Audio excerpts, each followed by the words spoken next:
Hello, I am Cheryl Wampler and my topic of concern is underachievers. I teach English Language Arts at Central High School in St. Joseph, Missouri. I teach freshmen and seniors. At the freshman level, we're working on foundational skills in reading and writing in preparation for upper level courses, developing skills for analyzing literature and nonfiction, and improving their writing and communication skills. At the senior level, we're preparing students for post-secondary plans. We're concentrating on a deeper sophistication of reading and writing skills. Definition of an underachiever. Spivak and Karinch state that an underachiever is a child who is stuck developmentally. Underachievement is an emotional-based problem. I was unaware that this was a delay in emotional development until I completed research for this presentation. These students have the ability but do not live up to their potential. History. According to Buer and Walls, between 1992 and 2001, very few research-based studies were published concerning underachievement in counseling. However, during the mid-80s, a review to identify factors that affected students' ability and desire to achieve led to the first edition of Counseling Underachievers published in 1987. Yet they assert that more research needs to be done regarding solutions or interventions for underachievers and less focus on causes. No Child Left Behind placed renewed emphasis on helping students be successful. Additionally, the U.S. Department of Education's increasing emphasis on scientifically based evidence and the establishment of the What Works Clearinghouse represent a second priority that has significant implications for providing assistance to underachievers. Symptoms of underachievers. Underachievers refuse to believe that they are smart. They do not take personal responsibility and/or blame others. Their lack of motivation is habitual. They lack perseverance. Projects or assignments are consistently incomplete. They are indifferent. They have selective memory and selective attention. They cannot work within time limits, and they cannot work independently. These causes and signs of underachievement are less visible. Arrested emotional development, lack of self-confidence, a disparity between what they feel and what they present to others. They lack the ability to apply values. Spivak and Karinch identify 4 types of underachievers. While others have categorized underachievers in similar ways, these 4 types are ones that I have observed most frequently. Distant, passive, dependent, and defiant. They have also included the percentage of each type. Distant 5%, passive 20%, dependent 60%, and defiant 15%. Distant underachiever. Of the 4 types, the distant underachiever is the least mature and the least developed emotionally. Early in the child's development, he or she has experienced a broken trust. This could be as traumatic as a parent dying, parents divorcing, or a parent abandoning them. Other causes: frequent moves, a friend moving, loss of a pet. Distant underachievers have few friends, if any. Their interactions focus on their own needs. They have low frustration tolerance. They want immediate gratification and do not comprehend sacrificing now to obtain future goals. They imagine catastrophic outcomes. Any deviation in the routine can cause high anxiety or panic and undermine any trust that has been established. Passive underachievers are stuck but at a higher developmental level than distance. They need the approval of others. They lack self-motivation. Often they do not try in order to avoid possible failure and the ensuing disappointment of others. Because they are so dependent on the approval of others, they do not experience personal fulfillment or satisfaction, which is necessary to develop and maintain self-motivation. The dependent underachiever is the most common underachiever. They want others to solve their problems and take over their responsibilities. They cannot function independently, need the support of others. May show interest in music, art, or physical education, but not core subjects. The dependent underachiever may have once been a good student. However, when the expectations and workload of school increased, they began showing signs of indifference to avoid this major step in personal responsibility.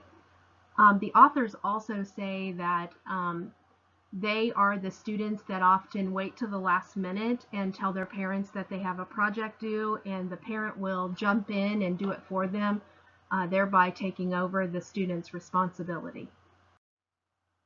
The defiant underachiever often emerges in the mid to late teens. They are the farthest along developmentally, but they are not ready for adulthood and independence. Many are openly rebellious. They have difficulty with authority figures, like to be confrontational, especially if they think they are being clever. They're impulsive, manipulative, definitely have an attitude. These are the students who would go against the norm in hairstyles, clothing, breaking the rules such as smoking. Helping skills. Several resources in addition to the textbook support the following helping skills. Building a relationship. This skill is first and foremost in all resources. This also encompasses other helping skills. Cognitive restructuring, goal setting. Building a relationship. Attentive or passive listening helps build trust in relationships, and students work for adults they like. Attending. Prove you heard and understood what was said. Gestures, nodding your head, making eye contact. Because underachievers are emotionally stuck and often lack self-esteem, it is important for them to know that their teacher is in their corner. Respond with empathy.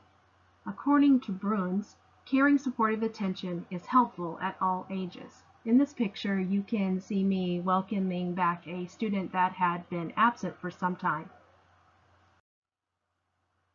Cognitive restructuring. Underachievers are emotionally stuck, so if we change the way they interpret a predicament, we can change how they feel about it. Additionally, Kotler and Kotler claim helping people understand that the way they think about their problems determines to a great extent how they subsequently feel and behave. Buer and Walls, 2002, stress the importance of goal setting and psychological resilience in promoting academic achievement. Buer and Walls recommend helping students identify strengths and weaknesses, then help them set goals using their strengths to overcome one obstacle at a time. Additionally, Kotler and Kotler, 2004, emphasize that goals should be realistic and attainable, specific as possible, and related to the problem with which the student is struggling. Rahal, 2010, recommends learning goals rather than performance goals, as underachievers will be focused on learning a skill instead of attaining a grade. Teachers and staff can provide support in other ways. Adults can build positive relationships. Say hello. Greet students at the door. Don't raise your voice in frustration. Empower students. Give them responsibilities. Provide positive reinforcement. Can be as simple as a smile. Let students know it's okay to make mistakes. Do not deny recess or other fun activities. These are ways parents can provide support for underachievers. They should be understanding but not accepting. Be consistent. Provide structure. Be dispassionate. Help their children understand their emotions and actions. Don't lecture. Acknowledge the positives. Be a positive role model. Show pride in your own efforts. Remember that children are not little adults. Help your child develop age-appropriate skills concerning negotiation and compromise. Relevant information, best teaching practices. According to Rahal, 2010, the following are best teaching practices for all students, but especially helpful for underachievers. Help students organize their time and materials so they are better able to concentrate on the business of learning. Employ cooperative learning groups that are contingent upon group interdependence and individual accountability. Set specific learning goals, not performance goals, for your students, and have students create their own learning goals with a focus on mastery.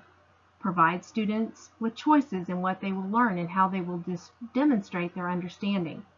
Expect the same amount of effort from each student, not the same performance. Do not compromise your expectations because of students' attitudes, cultures, or socioeconomic backgrounds. Praise specific accomplishments. Model motivation.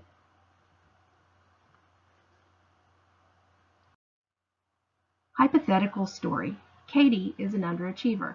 Katie is a freshman student. She started off strong, but recently she has not been completing her work, refuses to even attempt some assignments, and has a terrible attitude when she is encouraged or when she breaks the rules. These are typical characteristics of an underachiever. She is a defiant underachiever. As her teacher, I know there are several skills I need to implement with her. First, I need to develop a relationship with her. I will schedule some time to talk with her, practicing passive listening and attending skills. Also, Rahal 2010 advises not to take her attitude and attacks personally, but instead praise positive choices and accomplishments. Identifying and reflecting her underlying feelings will be important for her emotional growth. After developing at least a working relationship with her, I will help her reconstruct her thoughts, identifying internal thoughts or irrational beliefs that are causing the suffering. Katie needs to understand her thoughts and feelings as a way to make positive changes. Finally, goal setting. Helping Katie to create a few short-term, realistic, attainable goals will help her realize successes. As she meets these goals, we can work together to create others. She will take steps toward personal responsibility, learning to recognize and managing her feelings and developing skills to help her stay on track. And finally, these are my references.